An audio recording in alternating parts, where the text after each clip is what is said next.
You're at 109 right now. I think I'm ready to begin. I just read this. I'm going to read it to you. Whenever you encounter the 109 angel number, remember to trust your intuition and embrace the opportunities that lie ahead. As you do, you may find that your life becomes more fulfilling and aligned with your true purpose. This number is a message from the universe that it's time to listen to yourself.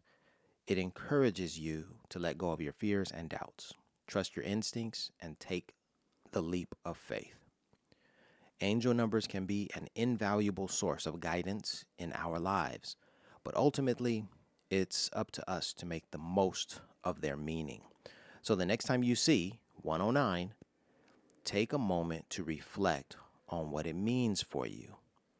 Think about how it can look, excuse me, Think about how it can help you look within, trust your intuition, and manifest the life of your dreams. All right, so I'll leave that there. Put a pin in it. Now, let's go back to 109 and when I saw it. That's what I want to tell you about. So we're going to start with, let's see, we're going to go back to 2019 because that's when 109 appeared for me, but when also I reflected on its meaning and the message came to me and I had an epiphany that said this is what 109 means. All right. So there I was in Oman. That's a Middle Eastern country. I'll try not to explain too much and I'll just give you the gist of it and hope that you will be with me throughout this journey, or rather that you'll stick with me. So there I was in Oman. I arrived there and I was there to work.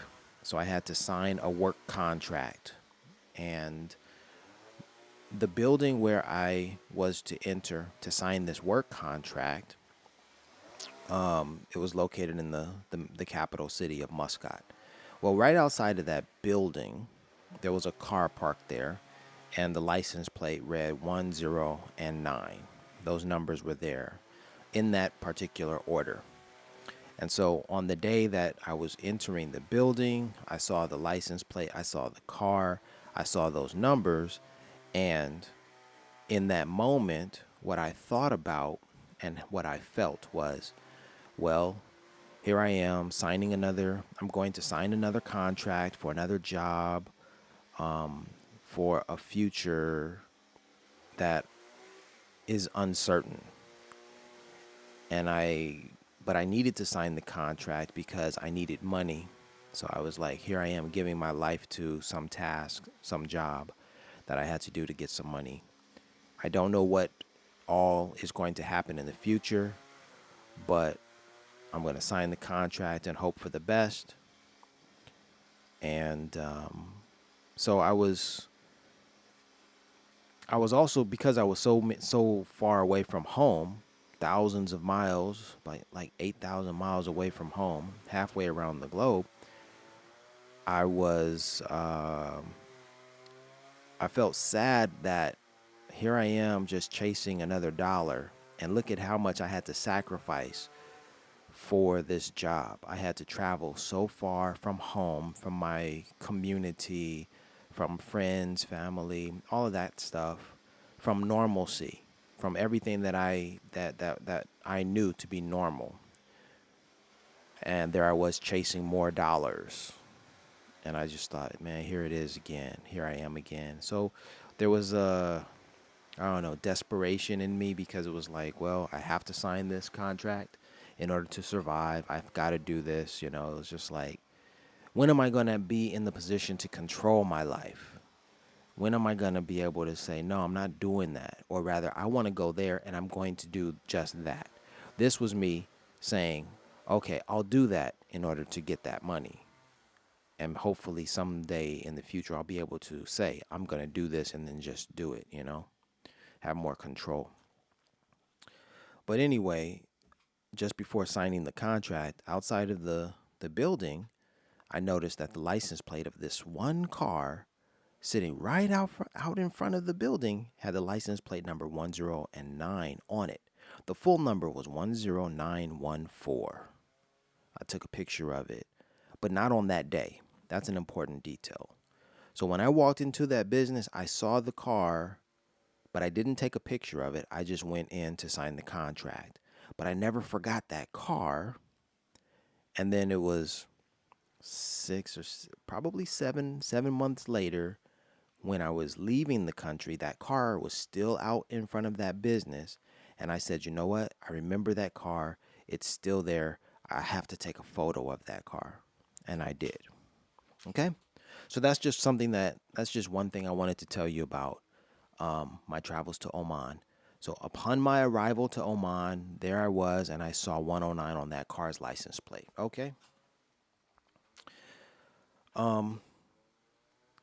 probably arrived in, I don't even remember when I arrived. Was it January? It had to have been like maybe late January or early February. I'm not certain. I'm not certain at all.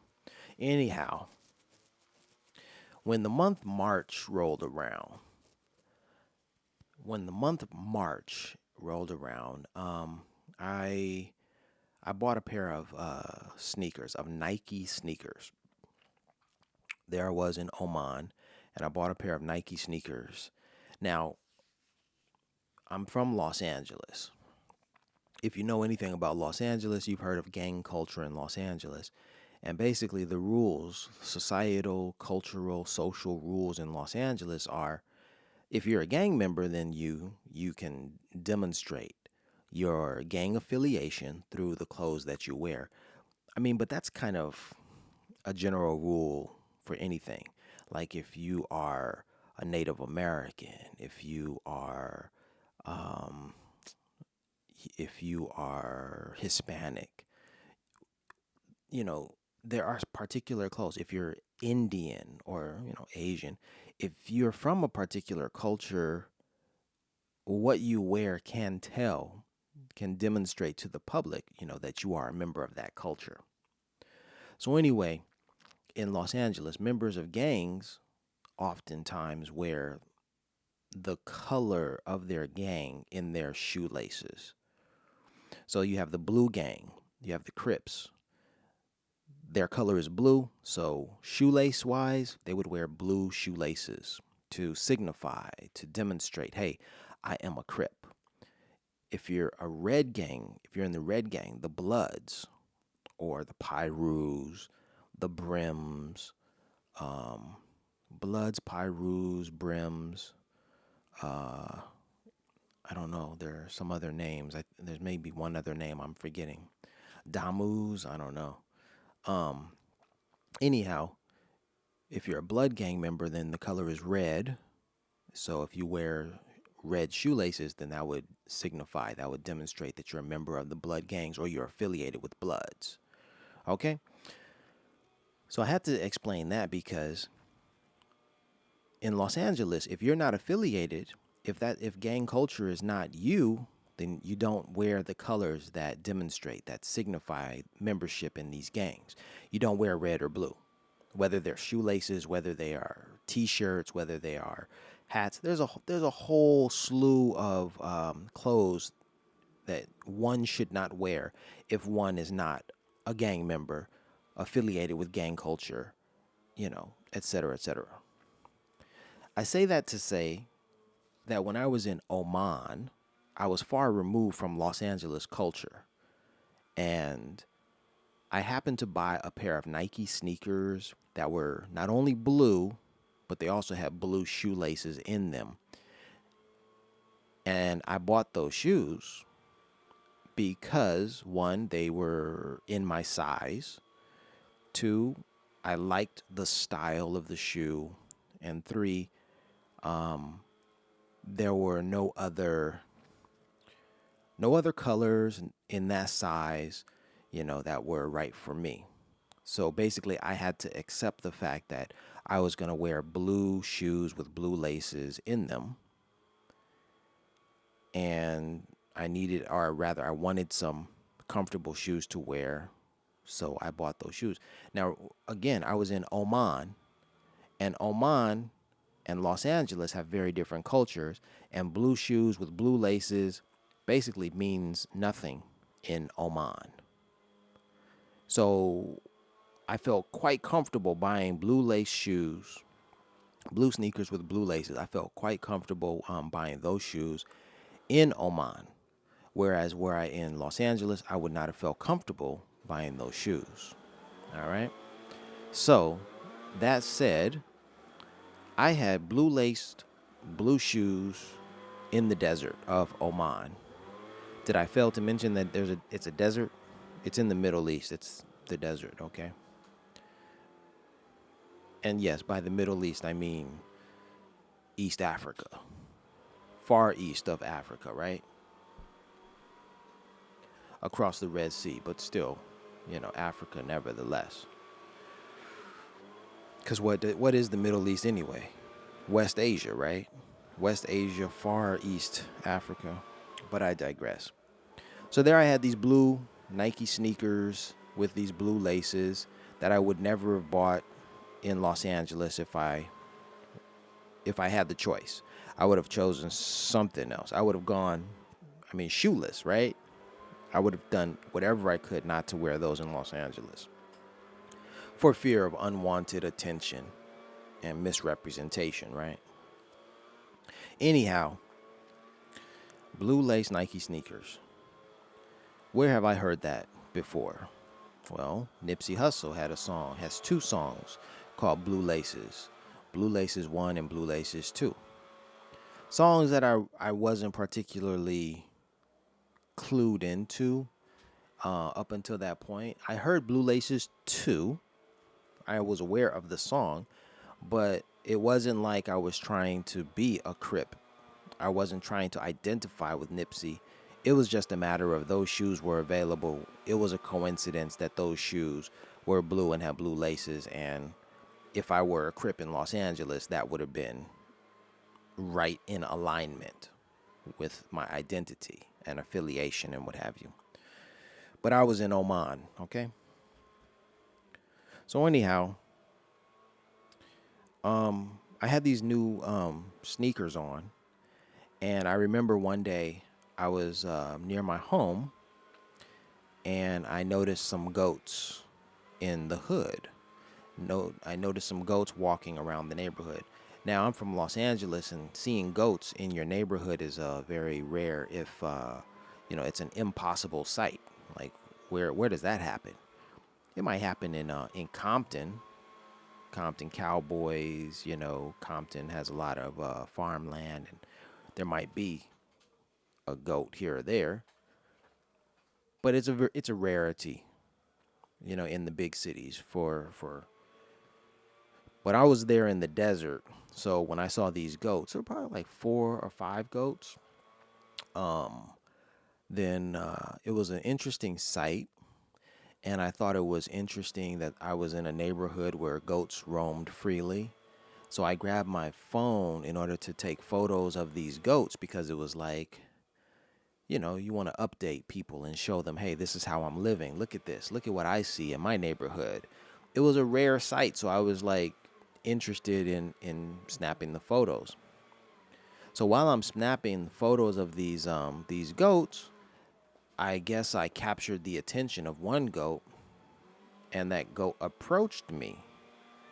And I thought, wow, this is interesting. I'm going to interact with this goat here. Let me make sure to take some photos of this goat. And so the goat approached me, and basically the goat stared at me, looked at me. Perhaps the goat was saying, do you have any food for me? Give me some food. I want some hungry. I didn't have anything for the goat.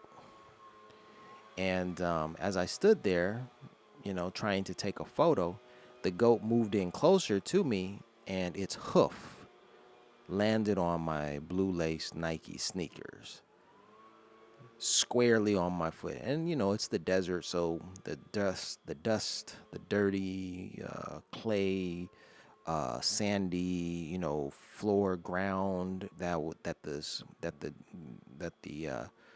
that the goat was walking on, and I too was walking on. That dirt, that under the hoof landed on my new shoes, and I felt like I was in the movie Do the Right Thing, by Spike Lee, where Giancarlo Esposito's character, well, he gets his Nike sneakers scuffed. It's a poignant moment in the movie because he goes ballistic. What are you doing standing? What are you doing? You scuffed my new shoes. You destroyed my shoes, man. And he's talking to a white man who's in the neighborhood, who's new to the neighborhood or what have you. The movie is commenting on gentrification and cross-cultural, interference. But it's about the value that our culture places on sneakers and our attire, and it's a commentary on how others do not, share that same value. And so there I was in the desert with my new sneakers on, thinking, "Hey, I look fresh. I feel comfortable in my new sneakers. I'm doing it. My shoes look nice." And here is this goat that is in its environment, because culturally goats roam freely out there in the desert, and the goat, there's some interference there's a culture clash because the goat's hoof lands on my shoe. And I take it as a disrespectful thing, the same way that Bugging Out did in the movie Do the Right Thing. I'm like, how dare this goat step on my foot? Now, I didn't blow up. I didn't hit the goat. I didn't snatch my foot back. I just thought to myself, man, this is a bizarre set of circumstances that the goat would approach me, stare into my eyes as it has done, and then stand on my shoe and leave me to wonder, how this ever could have happened. But in that moment, I had to wonder, what does this mean? And for me, for what had happened, for that goat to stand on my shoe, on my foot, I thought to myself, wow, the goat is trying to tell me that my shoes are not important. The goat is trying to tell me to pay attention to other things. The goat was trying to communicate, with me, trying to give me a higher message. It was like the universe was talking to me through this goat, and the message clearly was, your shoes are not important. There are other things that are more important, so pay attention. So that was a moment that I had with that goat. Now, I took those photos. I have those photos. I have a picture of my foot after it was stepped on, all of that. And I shared that with people on Instagram, people who were friends, family, for them to see, so that they could, sort of chuckle at, hey, look at Larry. He's in the desert. There are goats in his community, in his hood. And the goat stood on his foot, on his shoe. Look, he thought he was stylish and styling in those new shoes, but the goat showed him, man, that's not important, So anyhow, I have that moment in my mind. It was clear. I posted those pictures to Instagram. So also related to my feet, when I was there in the desert, I was suffering from a foot fungus that I wasn't taking proper care of. I was doing all the wrong things. I was dipping my foot in apple cider vinegar, thinking that would kill whatever bacteria, but it only exacerbated the problem. It only worsened it. My foot was not healing. It was just it was an acid that was just tearing my skin apart, and the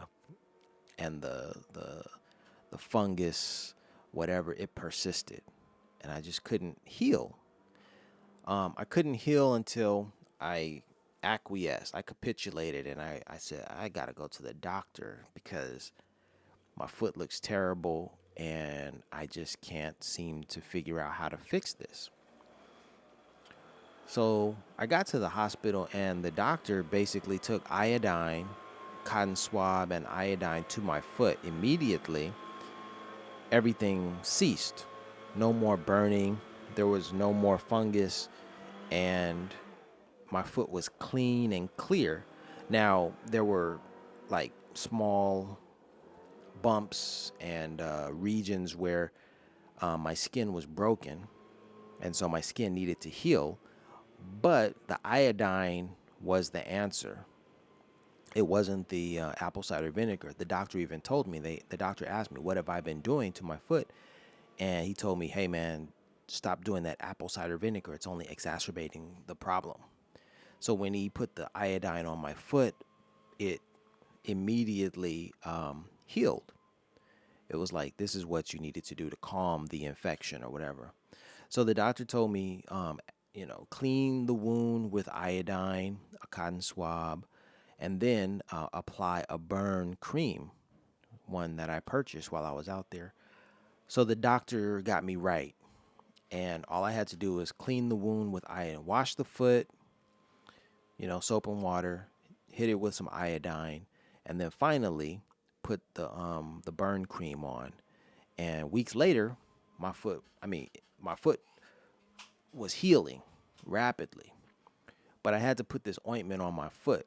Now, putting the ointment on my foot and leaving my foot, open for it to breathe.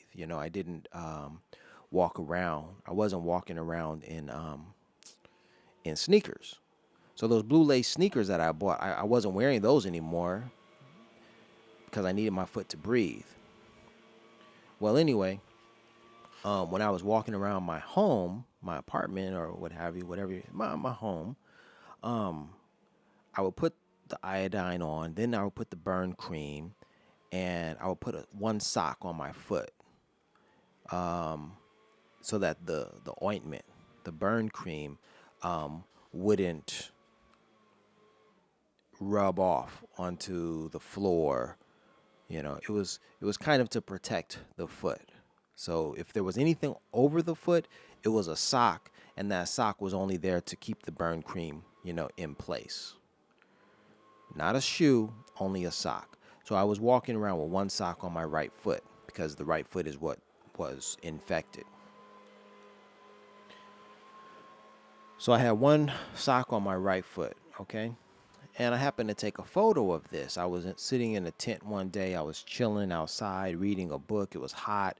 I was trying to relax under the hot sun. And I took a photo, and I posted that photo to Instagram, as I do.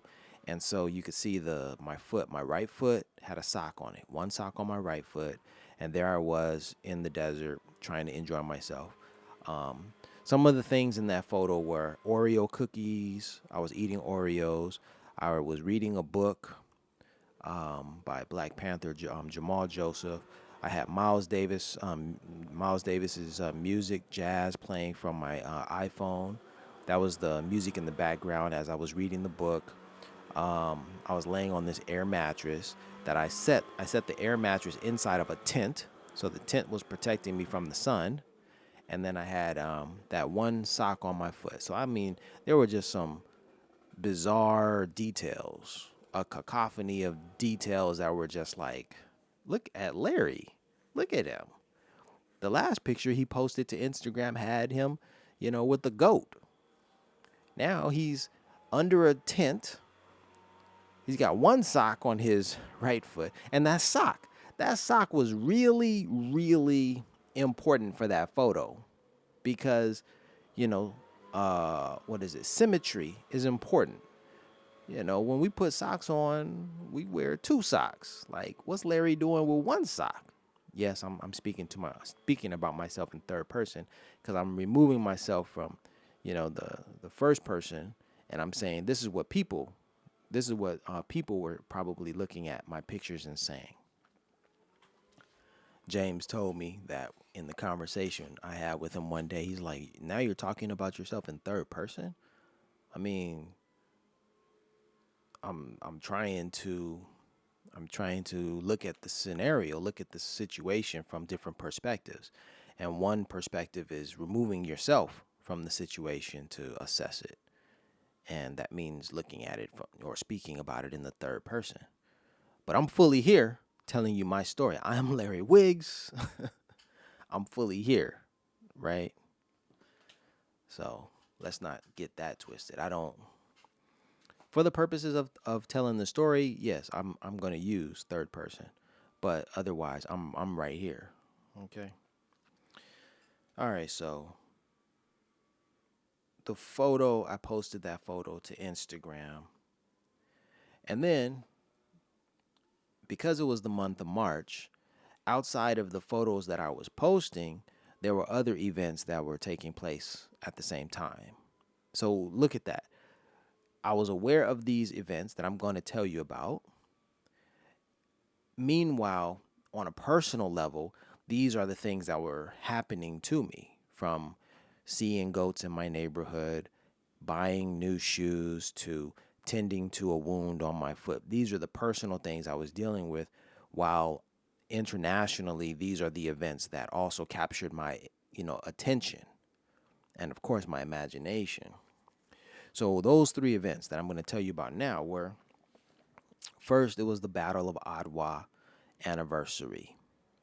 Now, the reason why this was important to me is because in 2017, 2 years before 2019, of course, um, I had traveled to Ethiopia for the first time, and then I got basically an Ivy League education through my travels to Ethiopia, because I had watched the travels of Dr. Henry Louis Gates Jr. I think he's a professor. He graduated from Yale, and he knew about everything that I was learning about firsthand, you know, 20, 30, maybe 40 years before I even learned about it.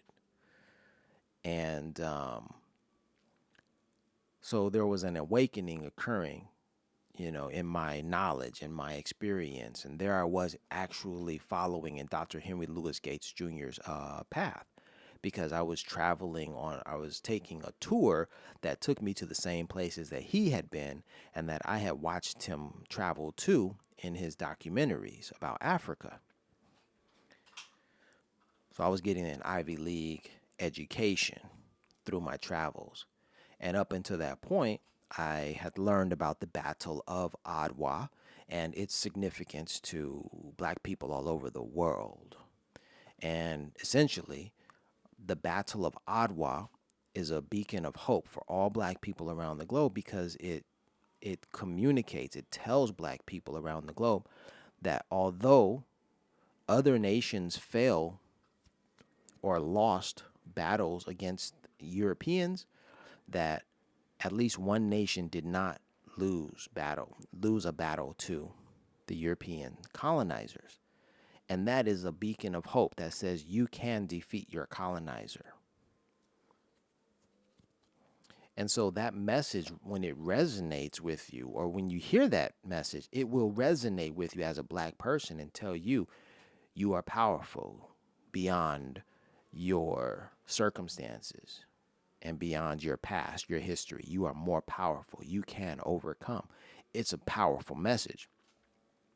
And I got that message, and I saw things, firsthand when I was in Ethiopia. So anyway, in the month of March 2019, there I was in Oman, and March 1st is the anniversary of the Battle of Adwa.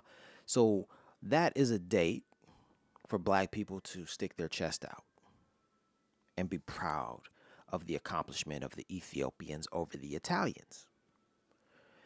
Now, if you're black and you don't know about the Battle of Adwa, then March 1st is just a regular day and you're just lost.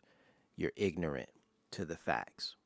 Well, I wasn't lost. I wasn't ignorant. I knew what was going on. So when I heard about, so when March 1st arrived, I might have seen some Instagram posts from Ethiopia, or Twitter posts, from accounts that I follow in Ethiopia that just informed me, hey, this is what is happening in the world.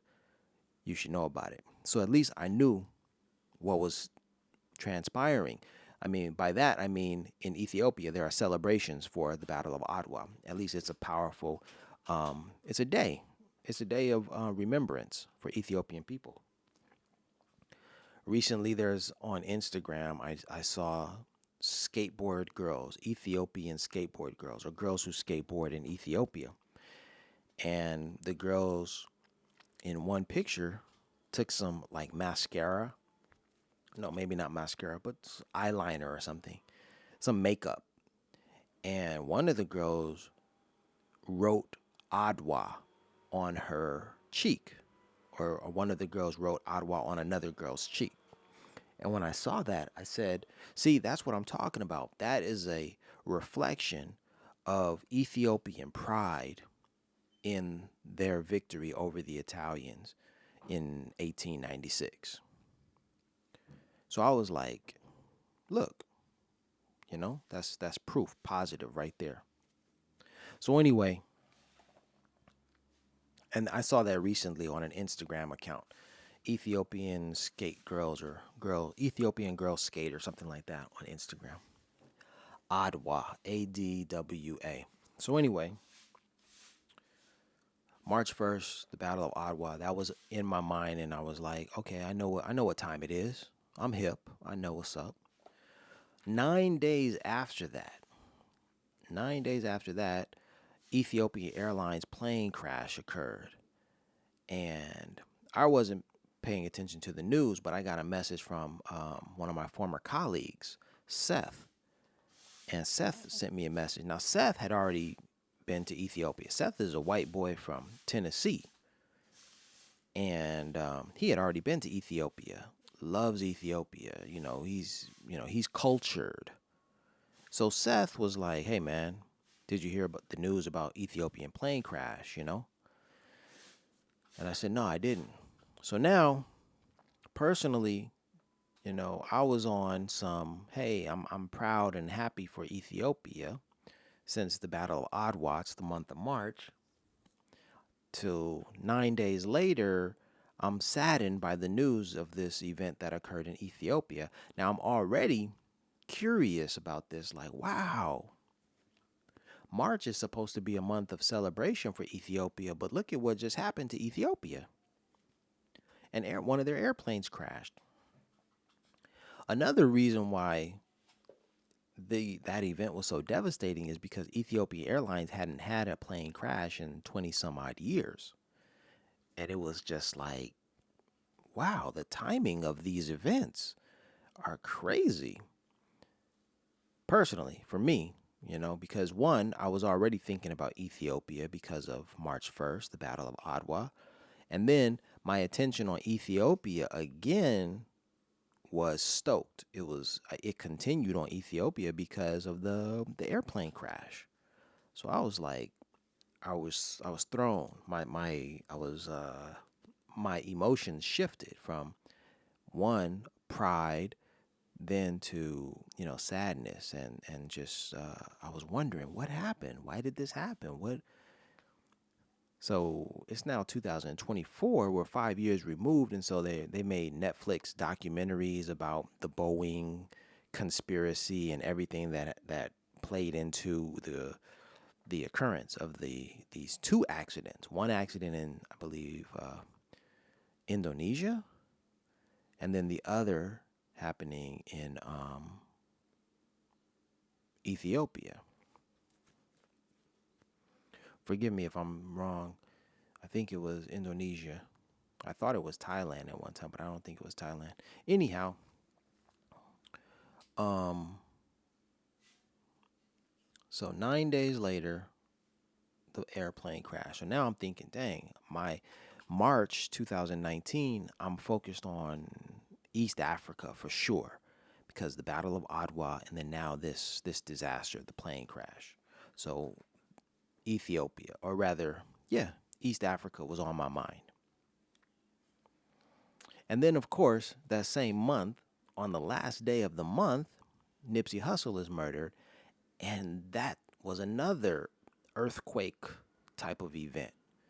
That was just like, it was catastrophic. It was devastating, and it was psychologically, it was devastating. It was a devastating blow to our psyche. That's really what you have to focus on. The month of March was supposed to be a celebratory month. It was supposed to be the greatest, such a wonderful month because thinking of resonating on remembering the and commemorating the Battle of Adwa. That was supposed to be it. Yeah, man. And at that during that month, tragedy strikes and tragedy strikes our beacons of hope, you know. Ethiopian Airlines is a beacon of hope for Africa. There were no accidents for 20 plus years. It's a beautiful airline. It's clean, it's sophisticated. It's one of the Star Alliance members. It's all of that. And then there's a plane crash. And then you've got Nipsey Hussle, a rising rap star from Los Angeles, who's showing us that wealth can be had, that you can be prideful, you can be powerful, you can be intelligent, right? And you could still come from the ghetto. You could still come from the hard, streets of Los Angeles. And you can come from, you don't have to go the traditional route. Go to high school and then go to college to become successful. You could be a success right in your own backyard, or one grown out of your own backyard, of your own doing. Shout out to La Russell in Vallejo or Vallejo, California. You can do it. So these were shots to our psyche that told us, basically, no, you can't do it. When that month should have been, yes, you can. Okay, so let's go back to 109 and these angel numbers and things, because this has taken me far longer than I thought it would.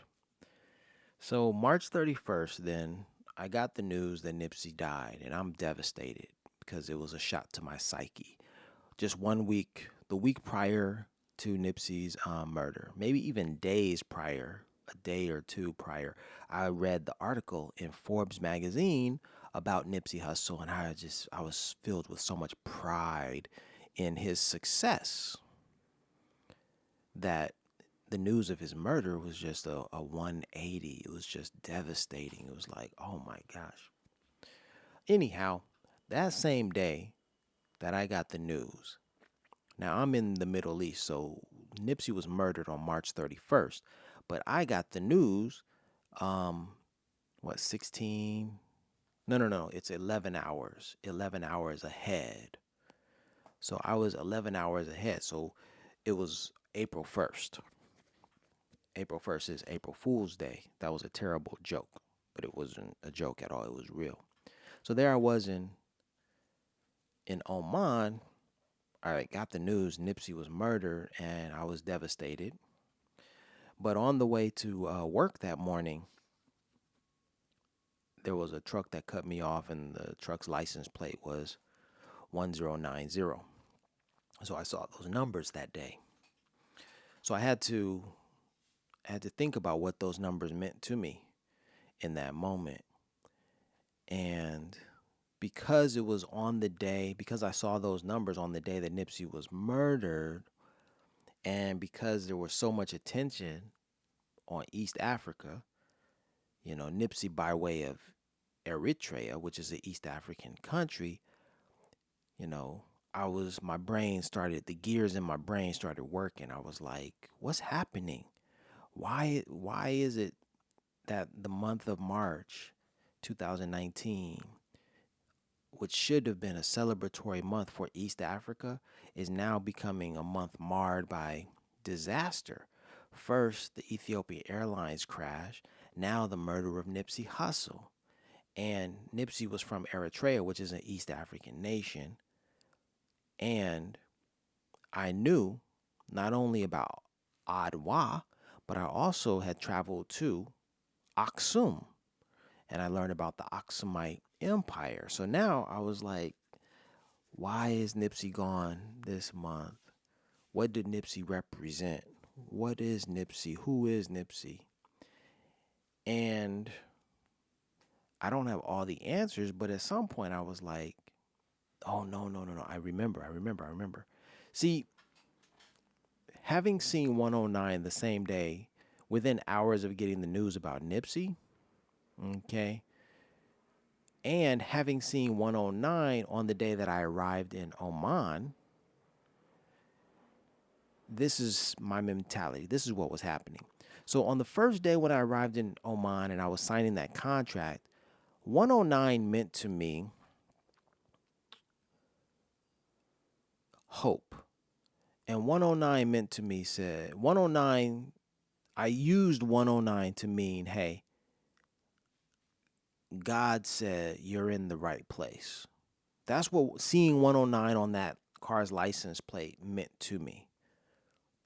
Because I was like, man, I'm chasing these dollars. I don't know what I'm doing. I don't know what my future holds. I'm not in control of my future. But when I saw 109, it was saying to me, relax. Everything is in divine order. You know, you are right where you need to be. God is in control. This is kind of what 109 was saying to me on the day that I had to sign the contract, right? So now, on the day that Nipsey was murdered, as I'm going to work, this car cuts me off, and I see that its license plate has 109 on it. The license plate is 1090. Now, with all of these ideals in my mind, I'm like, what does this message mean? Why on the day that Nipsey is murdered, why do I see 109? I draw the conclusion, or I jump to the conclusion. I arrive at the conclusion 109 and Nipsey are connected for some reason. And then it dawns on me, well, the reason why I keep seeing 109 is because I was supposed to pay attention and I was supposed to interpret what Nipsey's murder means. I'm supposed to understand. I'm supposed to pay attention to that event, and I'm supposed to understand what that means. So to me, I guess the idea jumps out at me, Black Jesus. That comes to mind when I think of 109 and Nipsey. And I'm like, Nipsey was the chosen one. Nipsey was the one. And 109 was the sign that was calling me to pay attention. And so before 2019, since 2007, I had 12 years of experience seeing these numbers, 109, and it always resonated with me because these numbers are an allusion to my birthday. And so up until 2019, all I thought was 109 is my birthday, and I keep seeing it. But I would also ponder, like, maybe I'm wondering about the purpose of life, or maybe I'm wondering about my purpose, right? Why was I born? And then on April 1st, that's the day it was when I was in Oman. Again, it was March 31st when we lost Nipsey. My purpose seemed to come clear, seemed to be defined because I what what I was able to do in that moment is I was able to see my numbers, and I was able to understand that my numbers were signs to prepare me for some event that I would have to interpret. And that event was Nipsey's murder, but it was also 109 that helped me see Nipsey more clearly. So I saw Nipsey not as the world saw him. Oh, he's a rapper. Oh, he's a businessman. Oh, he's a gangbanger. Oh, he's a gangster rapper. No, I saw him for being, of course, a son of a black woman in America whose bloodline traces back to an ancient biblical kingdom. Ethiopia and Eritrea were united under Queen of Sheba, Makeda, and the empire spread across Ethiopia, Eritrea, Saudi Arabia, and Yemen, and probably Djibouti as well. And I was like, It's a sign that is clear as day. Like Nipsey garnered so much attention from the world, because of his because of his divinity, because he was special. He was a chosen one of us.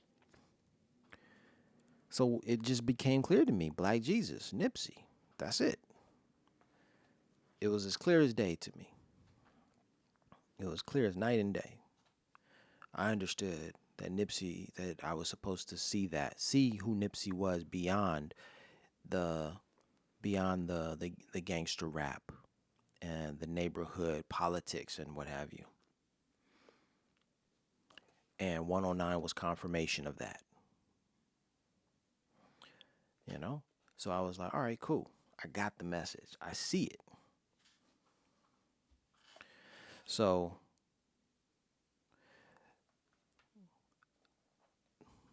I understood what the message was, and then it just forced me, it propelled me, it motivated me to be creative. And so that's when I started to put my thoughts together and then write the poem 109, where I explain, everything that I knew up until that point about 109, about Ethiopian history, about the Aksumite Empire, about Jesus, about religion, about my personal experiences in the desert, all of that stuff, and the events that occurred that captivated, captured my attention, my mind. So all of this was working on me,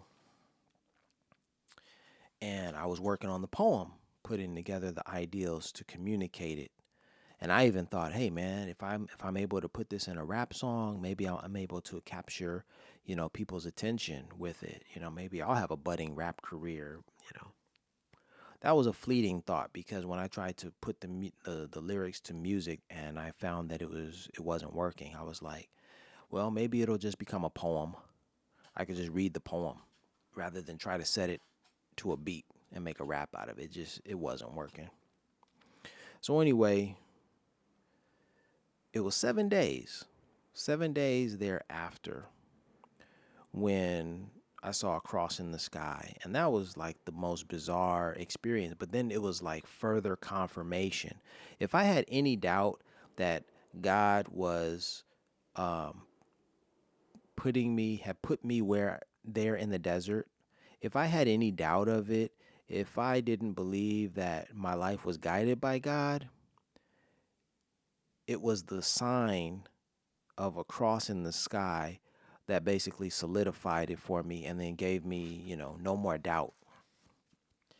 And so the day that I saw this sign, the day that I saw this cross, I walked outside my home on my way to work.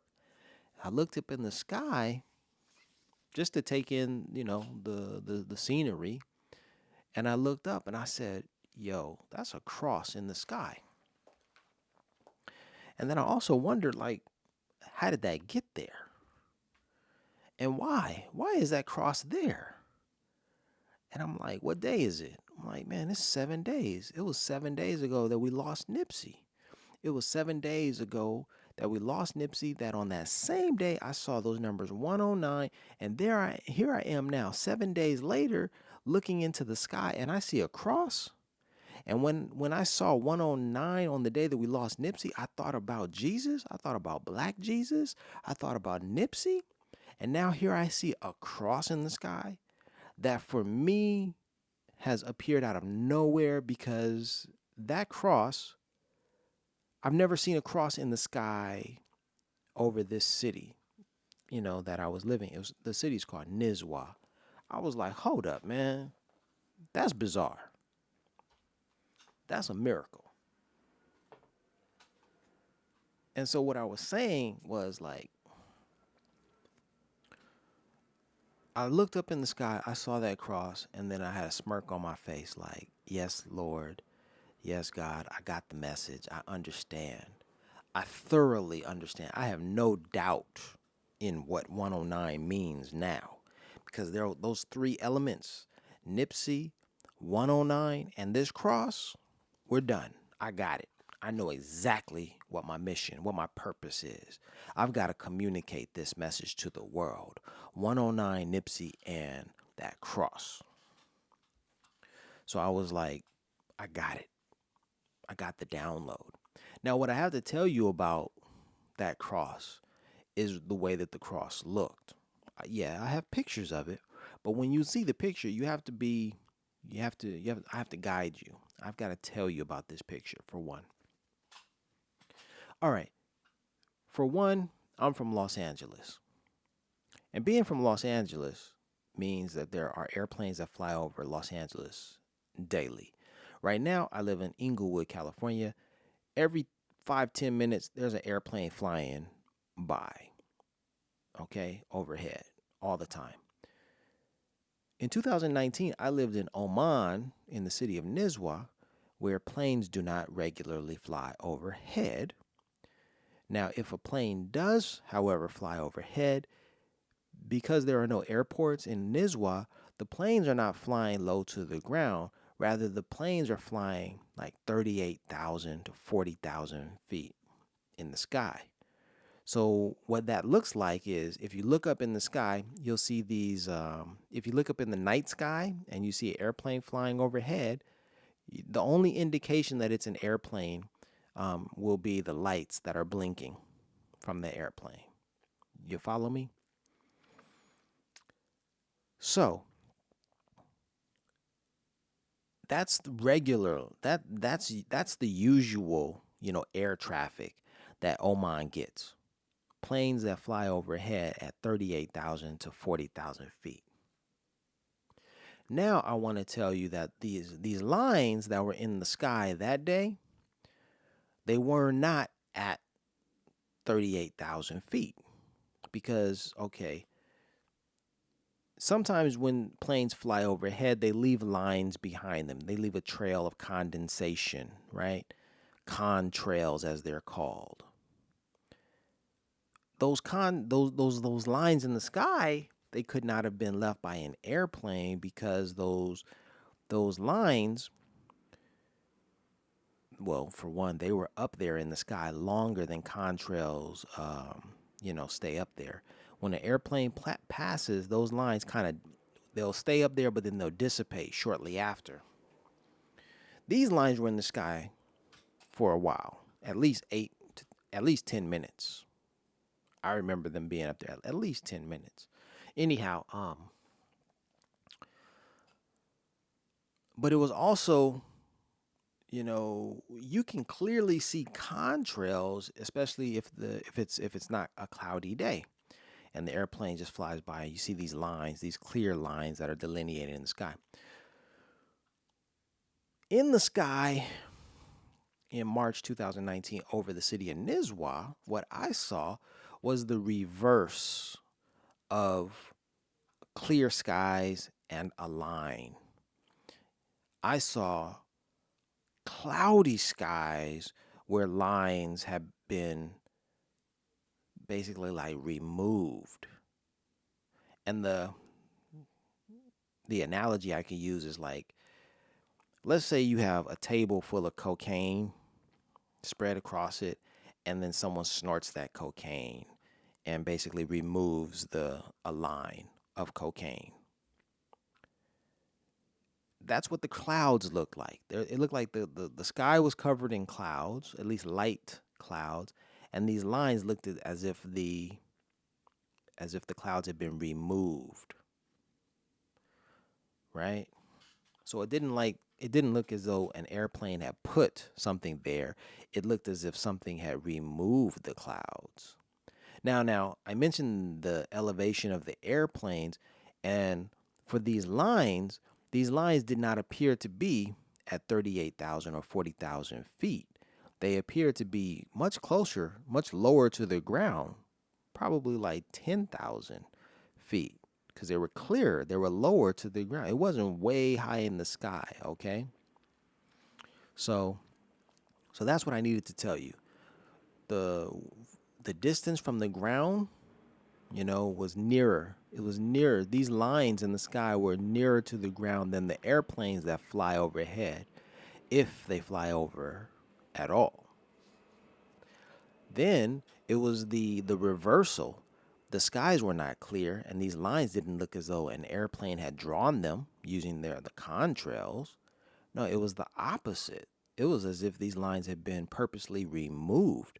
And then purposefully, it seemed like those lines were made in a perpendicular fashion. So it was even more bizarre that this cross was up there, because for how the crosses seemed to look, they looked as if someone had removed the clouds from the sky, but they had also done it in a perfect perpendicular fashion, which was also mind-boggling. Like, how does that happen?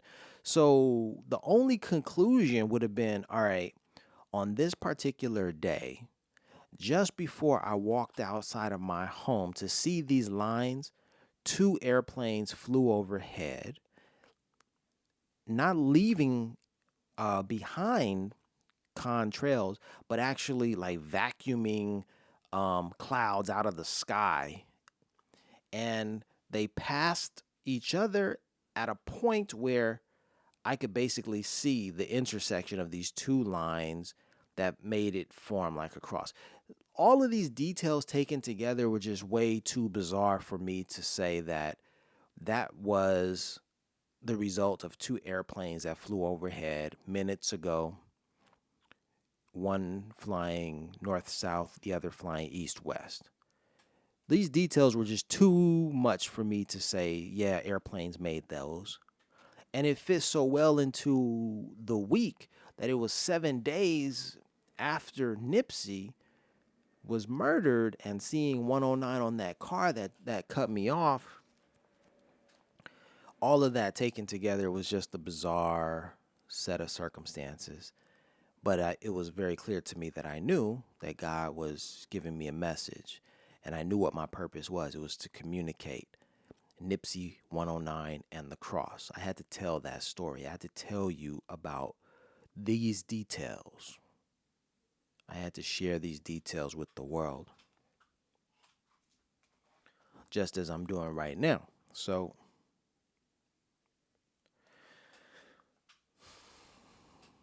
back to my foot in the tent and that picture I took. Excuse me. And the fact that I was wearing one sock on my right foot. Matches. What is a matching set? One is left, one is right. One is up, one is down. One is here, one is there. Matches, okay? That's what a matching set is. Left foot, right foot is a match. So I took that photo of my right foot with my sock, wearing a sock, right?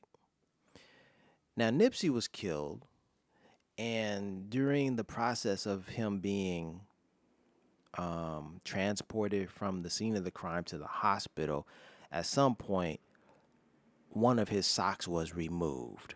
Can you guess which one? Now, the picture I took, I had a sock. I had one sock on my right foot. Somehow, only Nipsey's left sock, or the sock on his left foot was left on his body. Now, when I noticed that detail, that was another confirmation. It spoke to me. It said, remember that photo you took about a week ago? You had your sock. You had one sock on your right foot. Look at Nipsey. He has one sock on his left foot. That was a bizarre moment when I noticed that detail, because it spoke to me, and it said, I really started to become paranoid at that point, because I was like, somebody knows that I'm in the desert. Somebody knows that I took a picture and posted it to Instagram. Somebody knows that I had one sock on my right foot. And somebody wanted me to see Nipsey, dying, wearing one sock on his left foot. And I was like, man, maybe it's the CIA. Maybe it's the FBI, you know? It was too much of a coincidence for me. I was quite, perturbed by that detail. But I still held on to the faith and the belief that, God was in control, and these signs were not for naught, and this was all important. these were all important details. And outside of the paranoia that maybe these are signs that they're showing through, through the media, as if to say, hey, we know who you are, we know where you are, we're communicating with you through these signs and these symbols, specifically the socks. Beyond that, I took it as further confirmation that, hey, you know, God is still communicating with me and showing me these are the details to focus on. So there it was, one sock on the left foot, one sock on the right foot. A match was made. And that further energized me and motivated me and compelled me to keep working. So then, something that I noticed was when I came back to Los Angeles, years later, it was like 2022, 2023, I don't know. It was probably 2022 when I saw the video taken the day that Nipsey was murdered. I hadn't seen the video. I hadn't seen the particular video that I'm talking about until years later after I left Oman.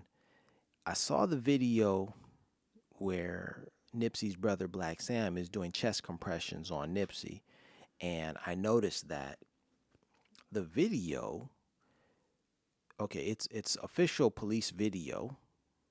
It was made public on YouTube, but if you watch it, you'll notice that the video itself has a tag number on it that includes 10 and 9 in it.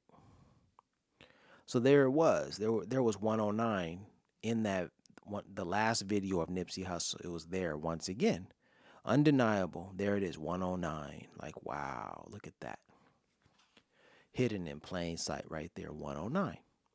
The last video of Nipsey Hussle, 109 is there. And then when I got back to Los Angeles, just as I had seen 109, those lines in the sky, or basically a cross, and it was around the time of Nipsey's murder, and those three elements were just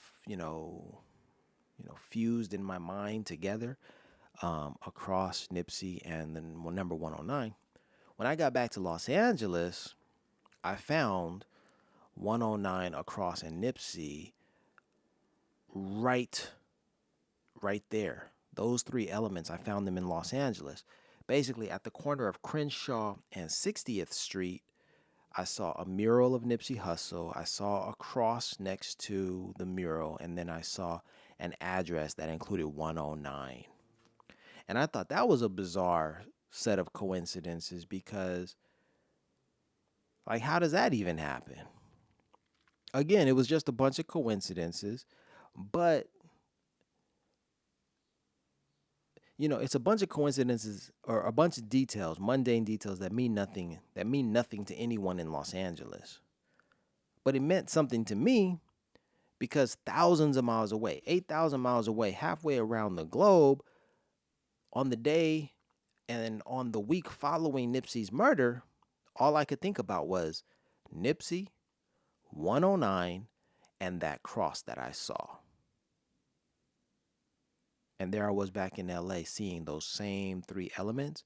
Now, what I mean by seeing those same three elements is not that, hey, I see it here, I have to drive some distance. Oh, I see that over there. I drive another distance and then I see it over there, and that's it.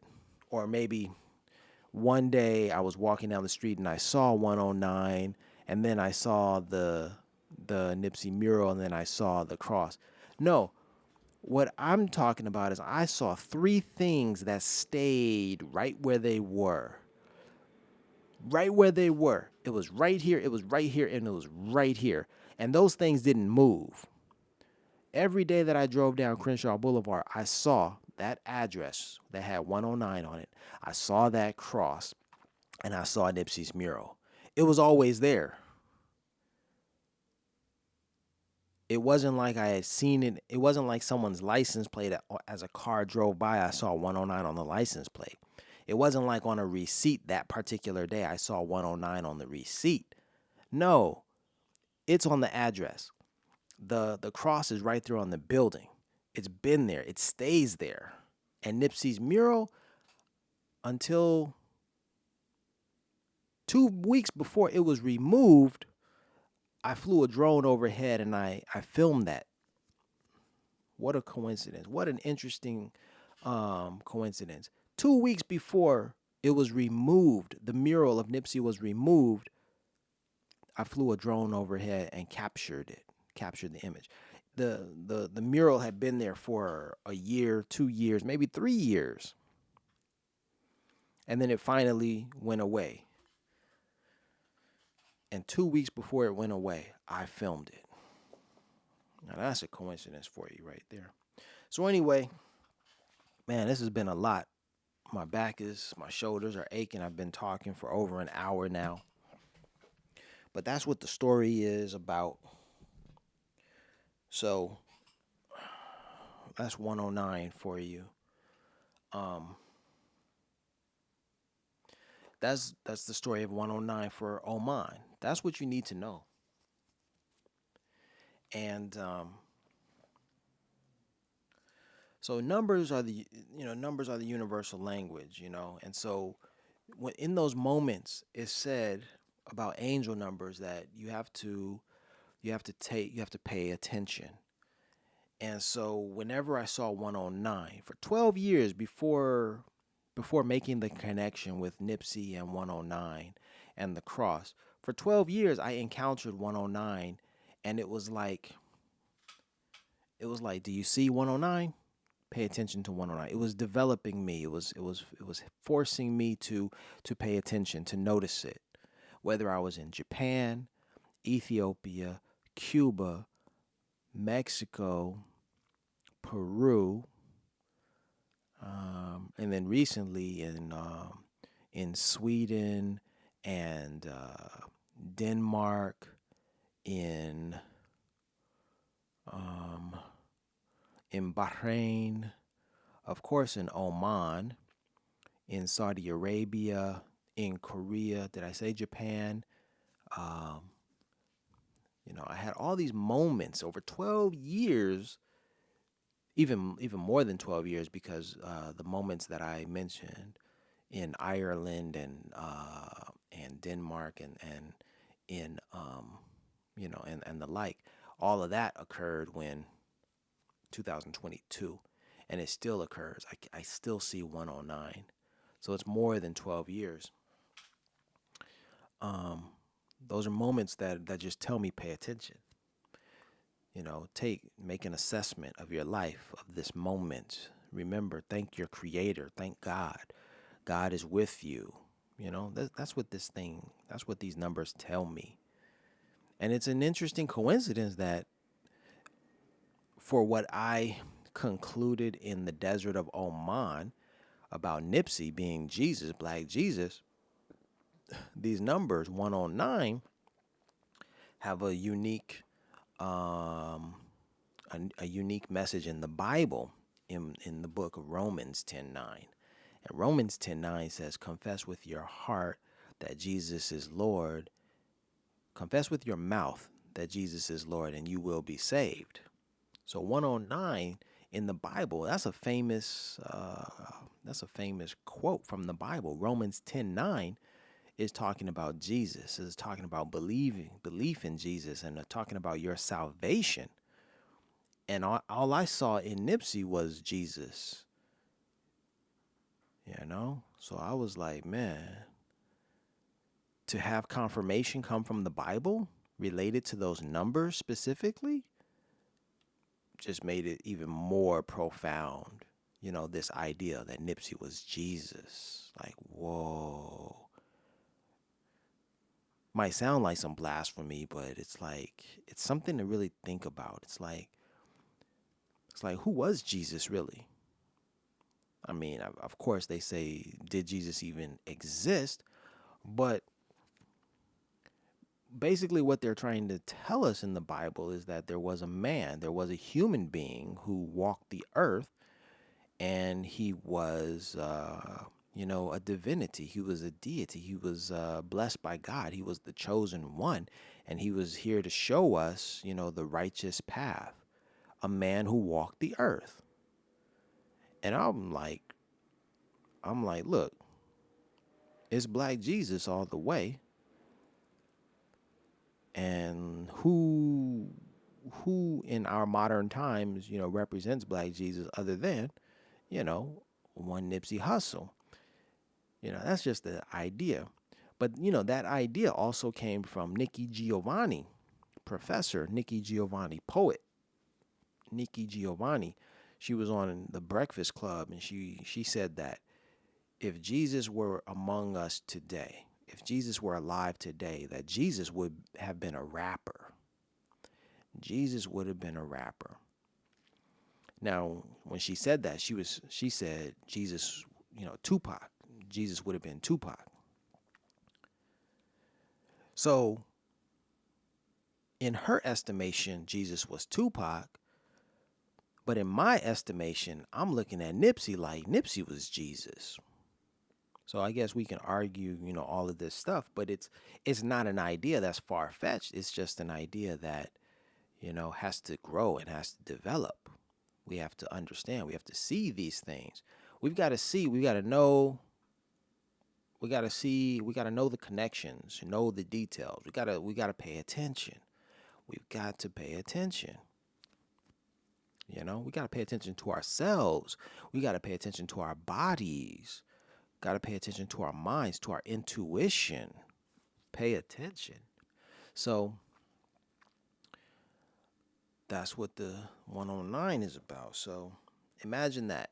It was 7 days after Nipsey's murder that I saw the cross in the sky. It was 10:9, Romans 10:9 that says, confess with your mouth that Jesus is Lord and you will be saved. That's one heck of a coincidence for me to have seen the number 109 the day that Nipsey was murdered, and then to find that biblical verse that says 109 is important like that to your salvation, or rather 10:9, So math is the universal language. Numbers speak to us. And I'm comfortable talking about my number 109 because, of course, I know there are people who are listening to this who have their own set of numbers that speak to them, that they see those numbers often. People have those numbers tattooed on their bodies, 1111, 222, 333, 444, and those numbers are frequencies. I remember I met this young girl in Seattle, Washington recently. She had the year 1979 tattooed on her neck, and I asked her, what? I was like, what's up with 1979? And she said, that's my father's birth year. Those numbers meant something to me because that was the year that I was born. Like, oh, wow. So these numbers are important to us. And so just like that young girl whose number she had tattooed on her body, my numbers led me to write a book entitled 109. Has led me to create a podcast, has led me to create a YouTube page. All of this has sprang forth from the well of 109. And think of the commitment that it takes for someone to tattoo something on their body forever. That's the same commitment level that I have to these numbers. I wrote my book. I talk about these numbers in my podcast and my YouTube page. It's going down. It's all happening. So that's the story. Those are some of the stories, because there's even more bizarre stuff. And the other thing about 109 is, let's see if I can just tell you in a very short amount of time. Jean-Michel Basquiat was an artist, and he died in 1988, but there was a recent exhibit of his artwork in Los Angeles it started in 2023. Now they say 2023, 2 plus 4 plus 3 equals 7, okay?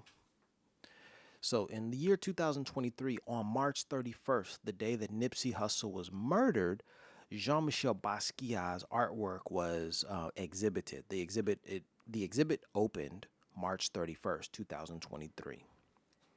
And so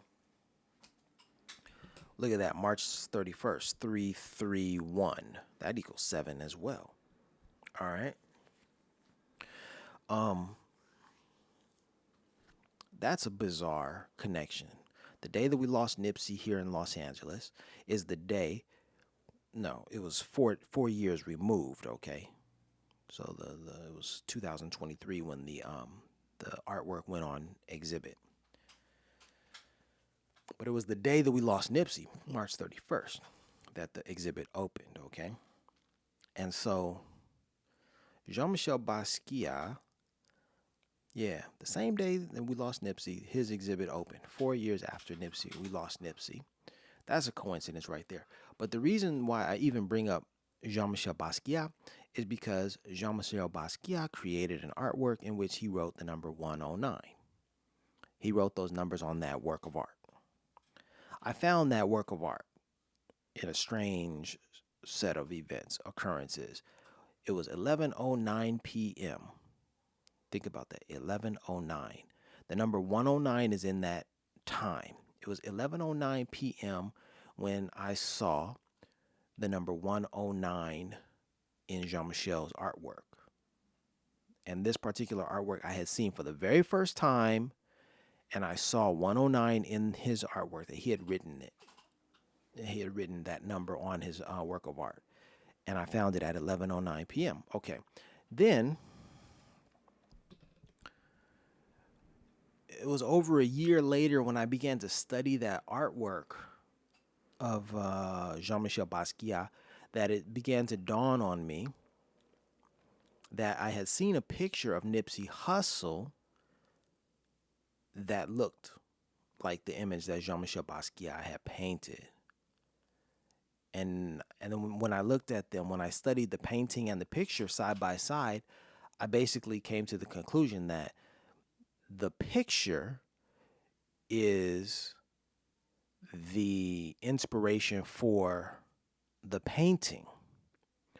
But that couldn't be possible because the painting was created in 1983, which is 2 years before Nipsey was even born.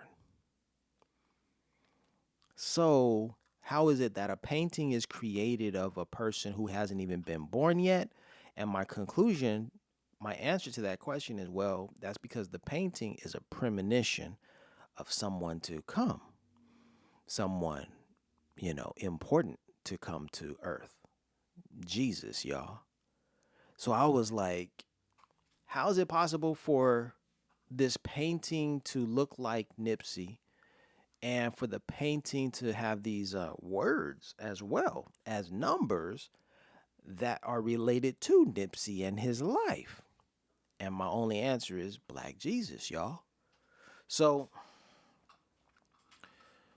um, so I studied the painting, I studied the picture, I put them side by side, and I said the picture and the painting are one and the same, but they couldn't possibly have been, of Nipsey, explicitly. When Jean-Michel painted it, he wasn't thinking of Nipsey. It was the spirit. It was the spirit working through him that was leading him to this painting, because there's just far too many connections to Nipsey's life that, should not be ignored. And so, that's what I saw. But the way that I found that picture, I just happened to be listening and watching a music video of Nipsey's, searching for things that were like, come on, man, show me a sign. And when I saw that picture with Nipsey in it, with the number 109 in it, I was like, there it is again, 109 and Nipsey right there for you. And then to have discovered Jean-Michel Basquiat's painting, and then see the connections between the picture and the painting, and then the words that he had written and how they relate to Nipsey, it was just like, it was further confirmation that, hey man, this 109 stuff is real, bro. If you pay attention, then you'll see it, So that's what it's about. And yeah, it was a premonition, you know. So 109 is important. 109 is deep, and 109 is real. I found another work of art by Jean-Michel Basquiat that had the number 109 in it, but it's not explicit. You know, actually, you have to take a photo of the painting and then you have to reverse that. You have to invert the painting in order to see 109. But it's like, hey, how is that even there? What is that? What was his intention of putting that there? Because it clearly looks like 109. And then something that's even more interesting is this idea about Jesus, about Ethiopia, about Black Jesus, you know, all of this, it's not a new idea because even Basquiat wrote about it in his artwork. He put the word negus, Negus, right next to the word Jesus, Jesus, negus, Jesus. If that doesn't tell you Black Jesus, if that doesn't scream out Black Jesus to you, then I don't know, you know, what else would he have had to have written in order for that idea to be, you know, transferred or transmuted, you know? Jean-Michel Basquiat was saying to us Black Jesus in his work of art when he wrote Negus Jesus. Negus means King of Kings. It comes from Ethiopia. King of Kings, Negus. So he's putting King of Kings next to Jesus, saying Jesus was the King of Kings. Negus, like, yeah. And then Negus comes from Ethiopia, so he's putting Ethiopia next to the word Jesus to say, hey, Jesus comes from Ethiopia. Now, but I'm saying Nipsey is Jesus, but Nipsey's not from Ethiopia. Well, yes, he is, because the Ethiopia, Eritrea, Saudi Arabia, Djibouti, Yemen, all of those countries were covered by the Ethiopian queen of Sheba, Makeda.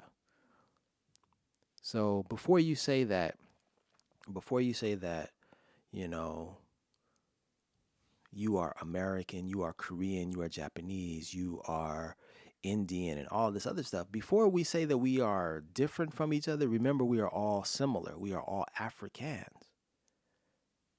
Humanity consists of Africans. So if you look at what combine is what similarities we have, not differences, then you can see why I would say Nipsey is, you know, Black Jesus, because of Ethiopia.